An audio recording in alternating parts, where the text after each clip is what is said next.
You really have to unpack these things and you really have to heal from these things and just realize that everyone is their own person. And if you have the opportunity, if you wake up every day, you have a clear chance of changing, of carving any type of future that you want for yourself. Please do not take that for granted. If doing it for yourself isn't enough,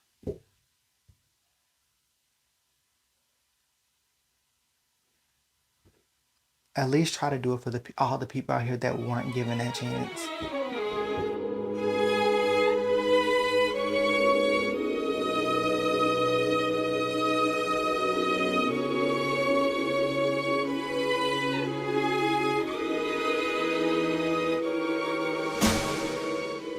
Hey you guys, it is Mari back with another video, and like I always say, don't be scared to fall because you may fall into a better situation. And without further ado, let's get into the video.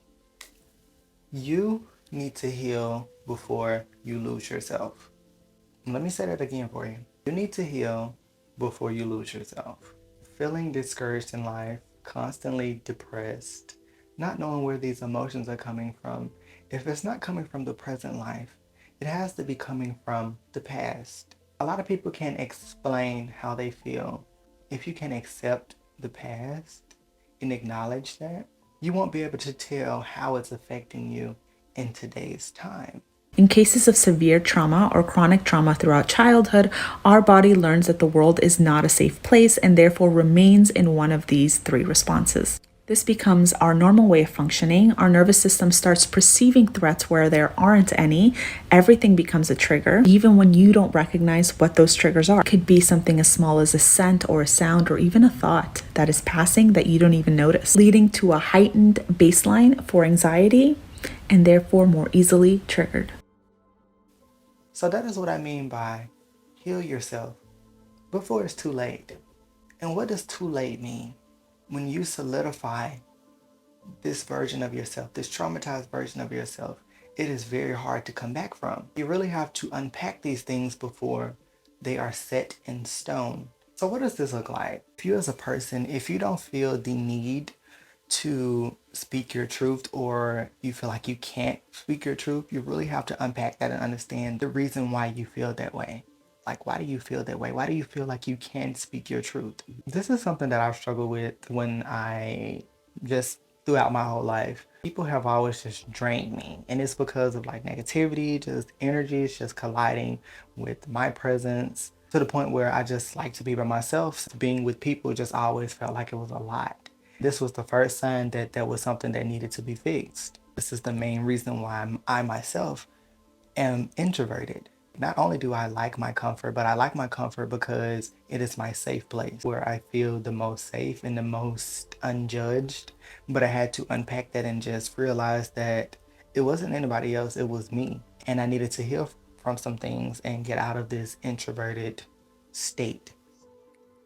Any type of trauma can lead you to social discomfort, and that can lead you to depend on yourself and be more so independent, which then will make you introverted.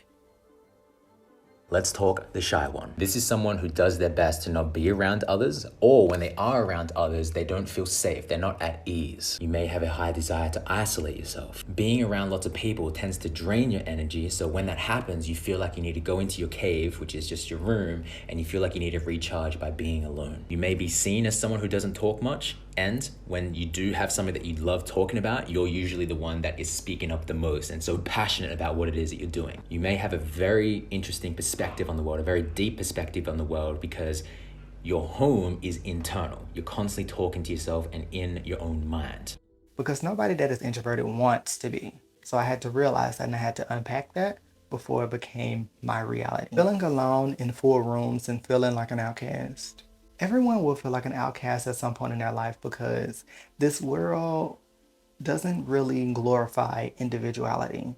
And we shun people who are different than the norm. Now we're going to move directly into what should you do if you are in this type of situation. The first thing you should do is actually acknowledge the things. You should ask yourself, what are some things that are from your past that you know are still affecting you to this day?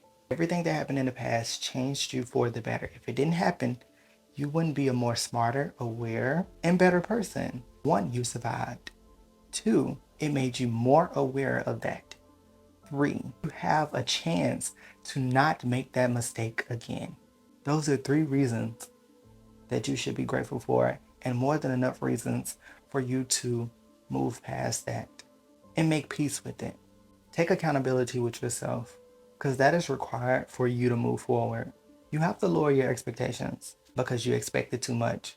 With people, you really have to meet them at their level. And I say this quite a lot. You have to stop thinking of people as many and think of people individually. Everybody is not one person. You have to have different expectations for different people. And that's just the reality. Knowing your worth. You really have to know your worth in every single situation. And this can be the surface level of so many different things. You need to know your worth in speaking your truth, only putting yourself in situations that benefit you, being your most 100% authentic self, and stop pretending you're not hurt. Feel these feelings, but once you feel those feelings, let it play out, but then you begin to unpack. Very normal for us to let feelings fade out and never go back to actually figuring out what was the source of that. Don't be so focused on rushing towards the future because the past may be holding you back. And you may not realize it's holding you back, but it is. It's the reason that sometimes you get sad out of nowhere. Sometimes you get angry out of nowhere.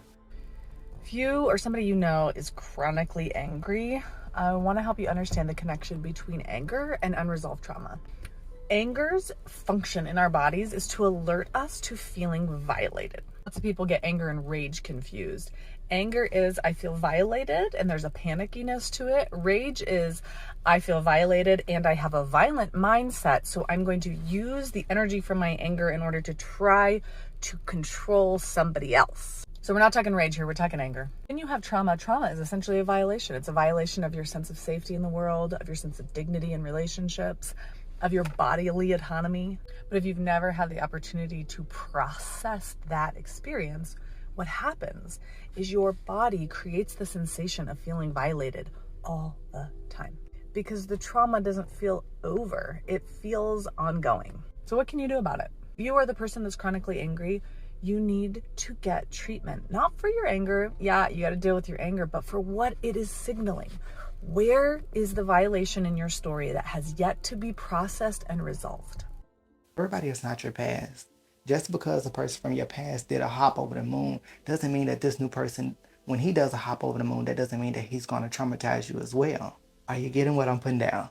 Your past will hold you back. You're better than that. If you're already a person that knows that you need help, you're already on the path of change. Always remember that all pain holds weight. And I was sitting in my car the other day and I was thinking about this. Pain holds so much weight and you don't really realize it, and it shows up in ways that doesn't look like pain. It shows up in anger.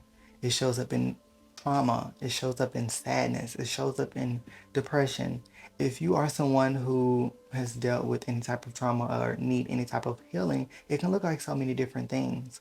Maybe you don't have that drive in life. Maybe your parents didn't push you at a younger age, so now you don't have a certain push for yourself as an adult. You really have to unpack these things and you really have to heal from these things and just realize that everyone is their own person. And if you have the opportunity, if you wake up every day, you have a clear chance of changing, of carving any type of future that you want for yourself. Please do not take that for granted. If doing it for yourself isn't enough,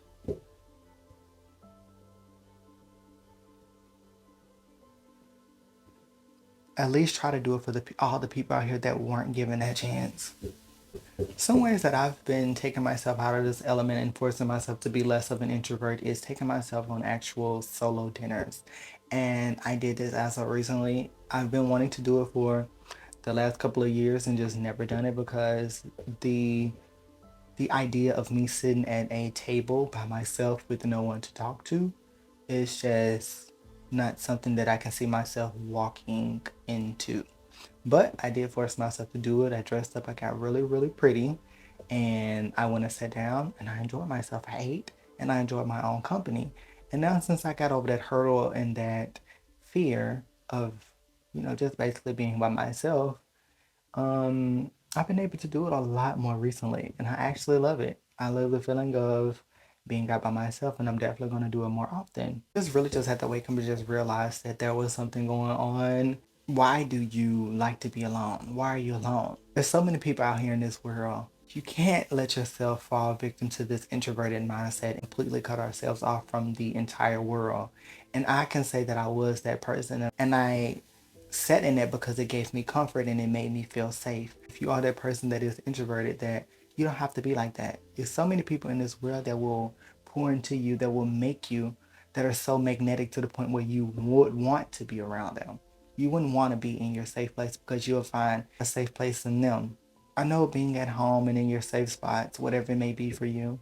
For me, my safe place was my room. Sometimes when I lay in a tub, sometimes in my car just listening to music was a safe place for me, and my mother's grave.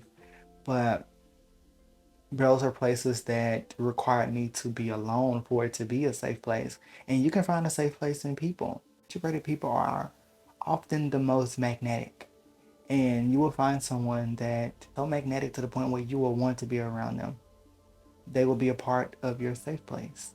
We are all embarking on this journey to make ourselves better in 2024.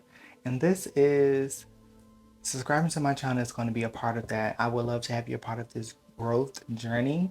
So if you like the type of content, if you like the advice that I give you, I talk about things like this pretty often. This isn't something that I talk about just to be talking about it. This is the way of life. This is also things that I go through. My YouTube is like a diary. So if you want to be a part of that, please consider subscribing. And I will see you guys in the next video. Bye. I could blame it on the physical. I could blame it on your lips, your touch, your kiss, you know, real traditional. But your love's too original. You were anything but conventional.